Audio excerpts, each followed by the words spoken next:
L'engagement de jeunes dans le processus électoral est l'un des facteurs du bon déroulement des élections en République démocratique du Congo, car les jeunes représentent 60% de la population générale de notre pays.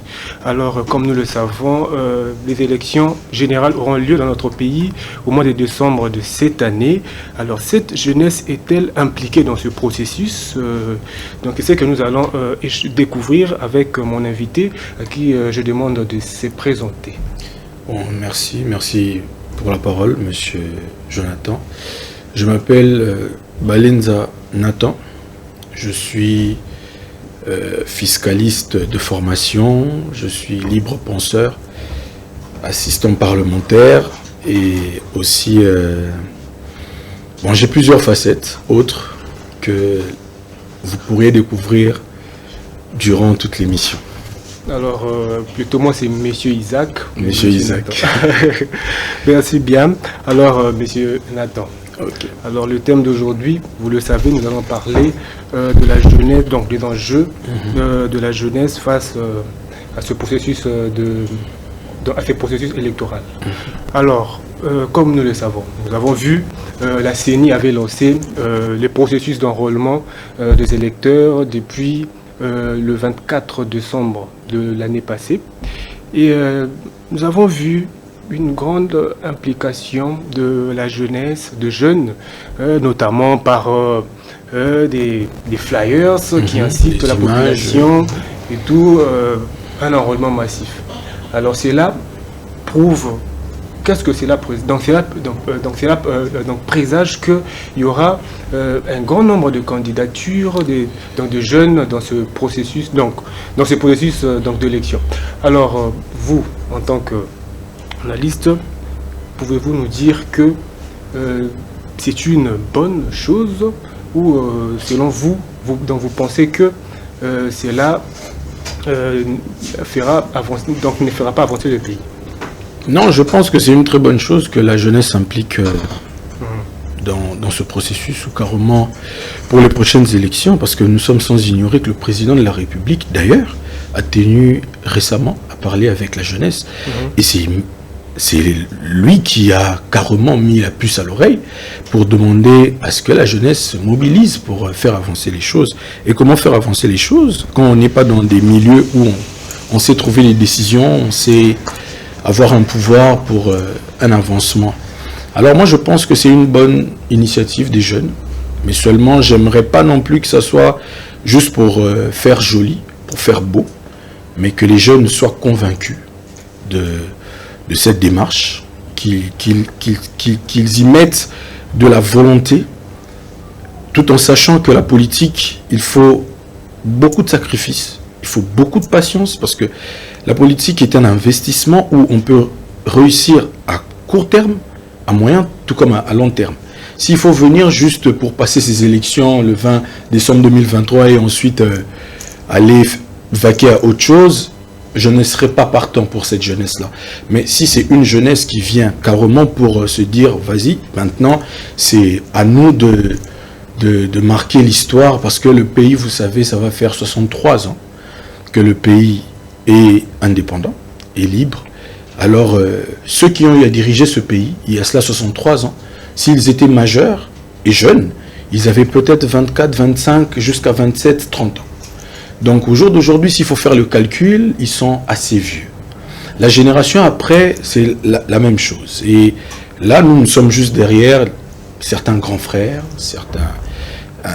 certains grands jeunes, qui ont aussi dans la quarantaine, dans la cinquantaine. Donc vous voyez qu'il nous faut aujourd'hui un renouvellement de la classe politique. Et c'est cette jeunesse qui est de 25 peut-être à 40 ans qui doit s'activer, se mobiliser pour chercher à trouver des solutions pour l'avancement. Mais concrètement, selon vous, monsieur Nathan, oui, vous pensez vraiment que la jeunesse congolaise aujourd'hui est-elle prête à occuper ces fonctions, dans ces hautes fonctions du pays, selon vous? Penser que la jeunesse est prête, je me dirais que la jeunesse est décidée.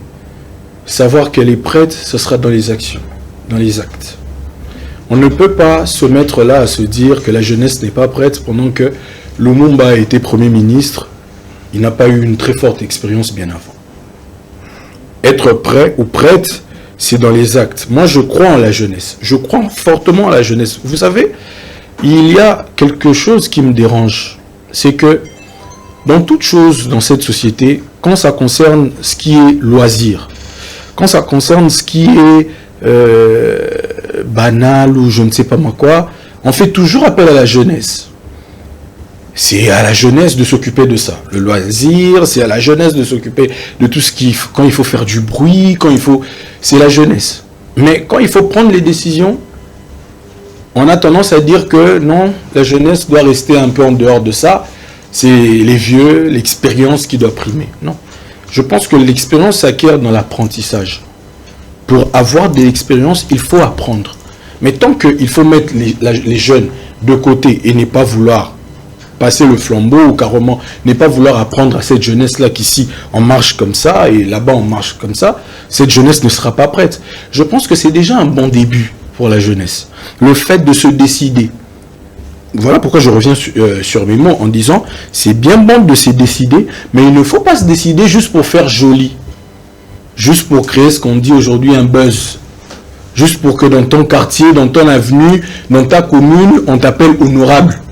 Mais justement, c'est ça que nous sommes en train de réfléchir. La jeunesse est prête. Aujourd'hui, ici, nous aimerions vraiment savoir. La jeunesse. Non, parce que vous êtes aussi un grand encadreur de jeunes. Oui. Et tout, vous estimez vraiment que la jeunesse aujourd'hui pourra vraiment se défendre valablement une fois qu'il accède. Mon frère Isaac, la jeunesse est prête. On a eu 3 scrutins dans ce pays. On a connu les élections 2006, on a connu les élections 2011, on vient de connaître les élections 2018. Et là, on sera pratiquement la 4e fois qu'on puisse organiser des élections dans ce pays. Vous savez, hier, c'était si facile pour avoir des voix, par des t-shirts et autres. Moi, par exemple, j'ai été directeur de campagne d'un député national en 2018. Heureusement pour moi, j'ai gagné les élections en tant que directeur de campagne. C'était pas facile. Parce que la population, en vrai, n'est plus dupe. Les gens réfléchissent maintenant. Tu ne viens juste pas avec 5 000 francs, avec 2 000 francs. C'est vrai, ils sont là. Nous sommes dans la misère. C'est vrai que les 2 000, les 5 000 pourront peut-être permettre à cette personne-là qui vient t'écouter à acheter de quoi manger pour sa journée ou quoi que ce soit. Mais en dehors de ça, on posait des questions. On cherchait au moins à savoir l'idéal. Aujourd'hui, moi, j'ai eu à lancer un mouvement qui connaîtra le jour officiellement en début avril, concernant ma commune, parce que je suis natif de Kalamou.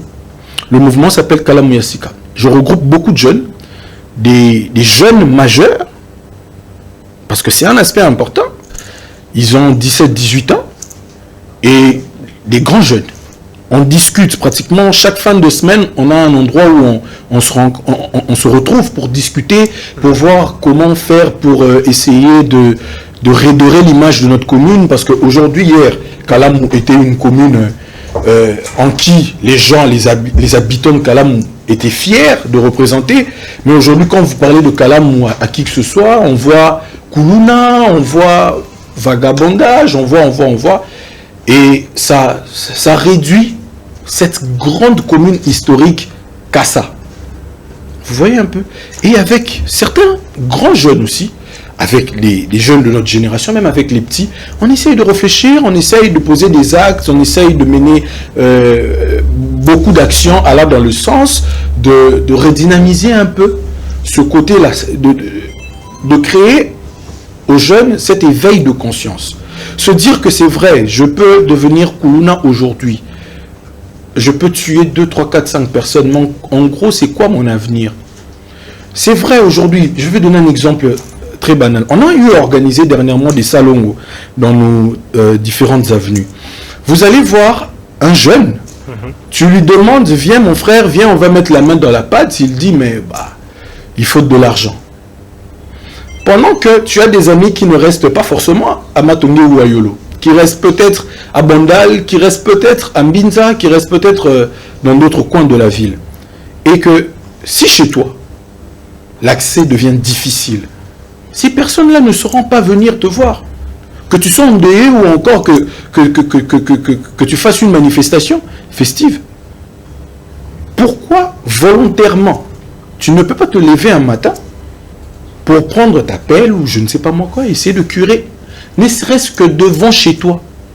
Est-ce que pour ça, il faut que le gouverneur ou encore d'autres personnes... Monsieur Balenda, je pense que là, pour revenir un peu dans le fond de notre sujet, parce que là vous êtes en train de parler justement de ces jeunes qui, donc aujourd'hui, nous voyons que le Koulouna, donc nous parlons de Koulouna, parce que là vous avez, parce que en t'entendant parler, vous avez parlé, donc vous avez essayé de faire une comparaison entre la jeunesse de l'époque et celle d'aujourd'hui. La jeunesse de l'époque, donc à l'époque il n'y avait pas donc les phénomènes Koulouna et autres. C'est la raison pour laquelle aujourd'hui, donc c'est la raison pour laquelle je vous pose la question de savoir si cette jeunesse-là est prête, parce que nous savons aujourd'hui, les jeunes sont beaucoup plus s'intéressent beaucoup plus dans tout ce qui est loisiveté et autres. Et qui nous a emmenés dans les loisirs? Je vous ai donné un exemple. Qui nous a emmenés dans les loisirs?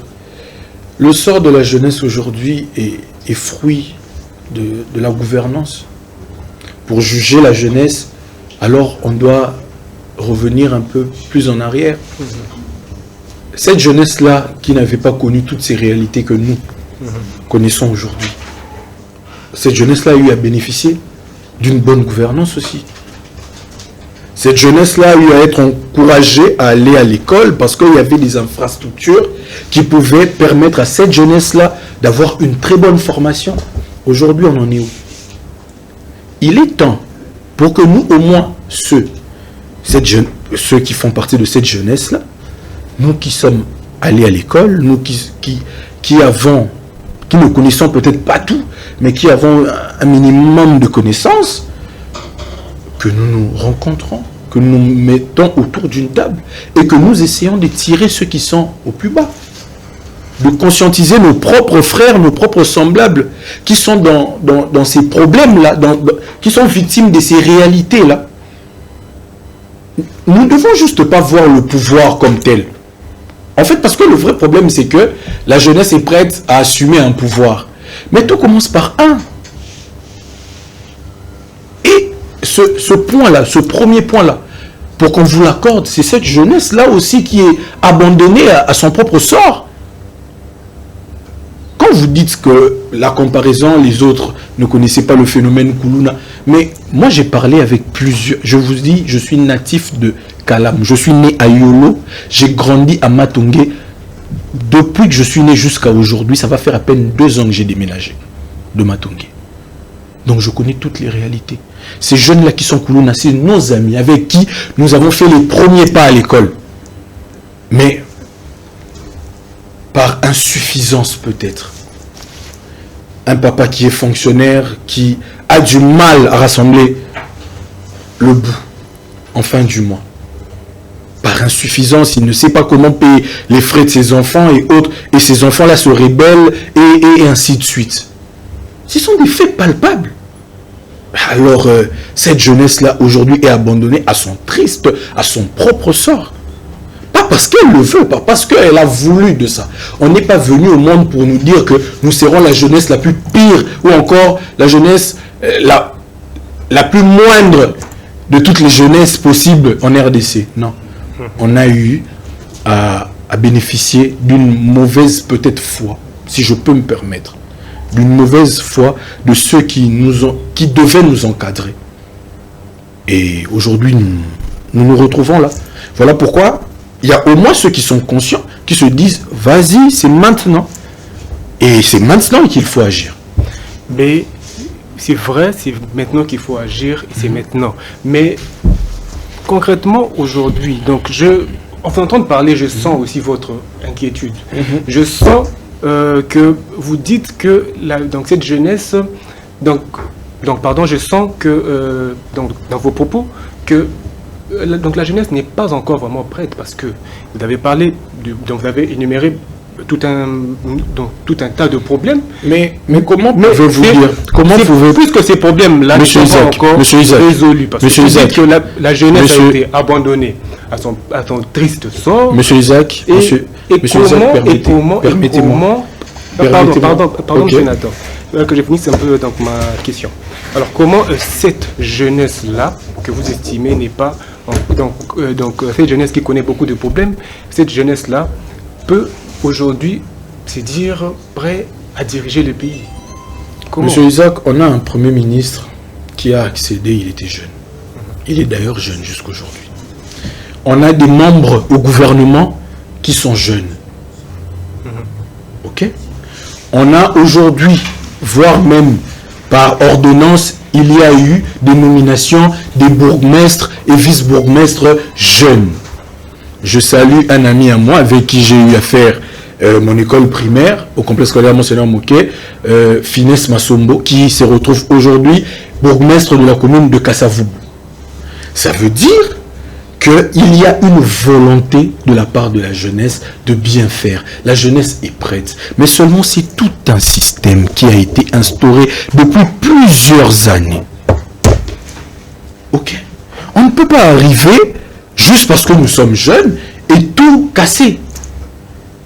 Petit à petit, c'est toute une lutte qui ne nous prendra pas peut-être 2 ans ou 5 ans. On n'a pas que besoin de tout changer en 2023. On peut changer les choses jusqu'en 2030, jusqu'en 2035.